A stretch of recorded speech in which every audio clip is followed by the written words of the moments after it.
इस वक्त हमारे साथ मौजूद है डॉक्टर फ़ारूक सलीम साहब। इस वक्त जो पाकिस्तान के मुआशी हालात हैं, ज़रा चीज़ों को स्ट्रक्चर करने की ज़रूरत है, बेहतर करने की ज़रूरत है। पहले तो डॉक्टर साहब ये बताइए, बड़ा कंसर्न है एक आम आदमी से लेकर एक बहुत ही बड़े आदमी तक, फाइनेंशियली जो बहुत ज़्यादा एफ्लुएंट है और एक अमीर आदमी है, वो उसके भी ये कंसर्न है कि ये मुल्क किस तरफ जा रहा है, डायरेक्शन लेस तो नहीं है, क्या हो रहा है। डॉक्टर साहब, हो क्या रहा है? ये जो अब हो रहा है, एक फ्री फ्लो आया है डॉलर का और वो वैल्यू जो है ओपन मार्केट में वो 265-70 पे चली जाएगी या 75 पे चली जाएगी, 275 रुपये पे। Now is this the actual value? और अगर इस तरह होगा तो हमारी मईशत को ये झटका लगेगा, कड़वी, इट्स अ बिटर पिल, या आपको लगता है ये कोर्स करेक्शन है, ये जरूरी है? जी वही साहब, बहुत सारे सवाल इकट्ठे पूछ डाले हैं आपने जी। पहली बात है कि आज जो कुछ हुआ है, ये हमारी जो माशी पॉलिसी थी जो आज से 5-6 महीने पहले मुरतब की गई थी, जिसमें ये पॉलिसी बनाई गई थी कि रुपए को मसनूई तरीके से उसकी कदर को रोक के रखा जाएगा, ये उसका नतीजा है। वो मैं समझता हूँ कि गलत पॉलिसी थी, उसके नतीजे में हमें ये खमियाजा भुगतना पड़ रहा है। पाकिस्तान की मईशत को एक बहुत बड़ी कीमत चुकानी पड़ रही है और पाकिस्तान में रहने वालों को उसकी एक और बहुत बड़ी कीमत चुकानी पड़ेगी। दूसरी बात यह है कि मैं ये समझ रहा हूं कि आज के इकदामात के बाद, खासतौर पे ये जो एक्सचेंज रेट के हवाले से किए गए हैं, इसके बाद IMF का दरवाजा खुलता नजर आ रहा है। आपने अपने इब्तदाई में बताया कि IMF का मिशन आ रहा है, 9 दिन की कमिटमेंट की है। इसका मतलब है कि वो सीरियस हैं बिजनेस करने के लिए। जो बाकी चीजें हैं उसमें मैं समझ रहा हूँ कि कुछ लेन देन हो सकता है।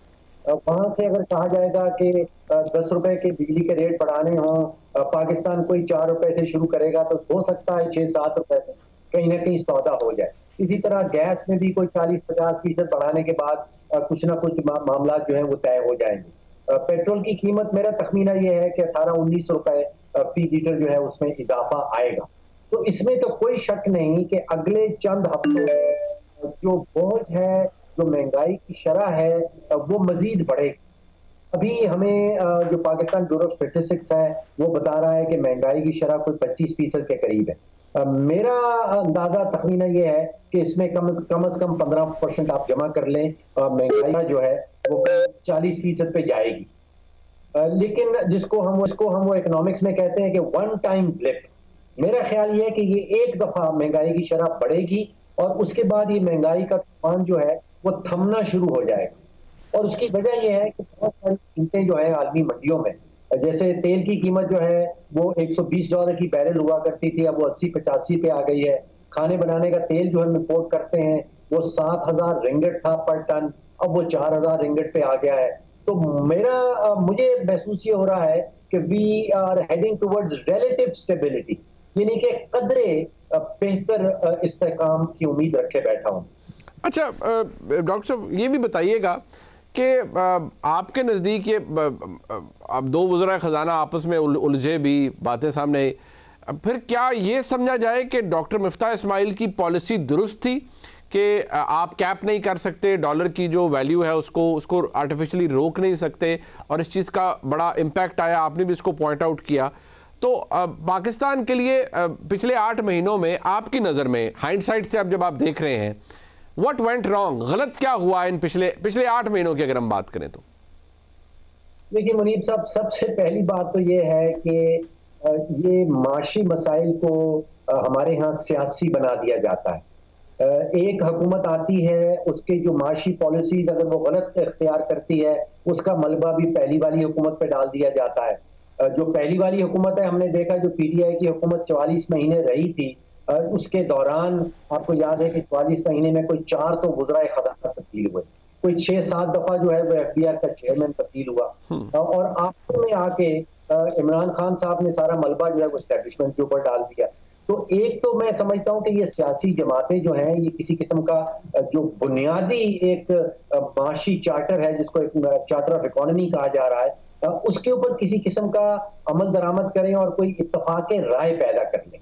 क्योंकि जब तक तो सियासी अदम इस्तेहकाम रहेगा और अगर एक पार्टी ये सोचती रहेगी कि सियासी इंतशार जो है वो उनके सियासी फायदे में है, सियासी मुफाद में है, तो फिर ये माशी इस्तेहकाम आना जो है ये बड़ा मुश्किल हो जाता है।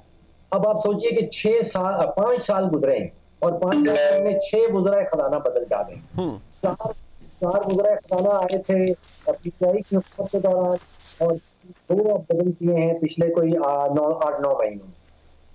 ठीक, अच्छा, टुवर्ड्स द वेरी एंड मुझे ये बता दें डॉक्टर साहब कि जो रस्ता तेल मिल के मामलात हैं और कहा जा रहा है कमर्शियल एग्रीमेंट्स 2-3 महीने में साइन हो जाएंगे, इसका इम्पैक्ट आएगा पाकिस्तान की मईशत के ऊपर? ऑब्वियसली सस्ता तेल, वन वी से सस्ता तेल, तो आम आदमी ये सोचता है कितना सस्ता तेल और वो कैसे होगा, हाउ डज इट वर्क? अगर आप उस पर थोड़ी सी ब्रीफली रोशनी डाल सकें तो।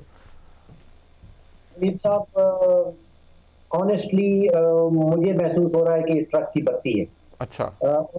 उसकी वजह ये है कि अगर हम $60-65 पे तेल ले भी लेते हैं तो वहाँ की जो फ्रेट है, जो किराए का खर्चा है, वो $19-20 से कम का नहीं होगा।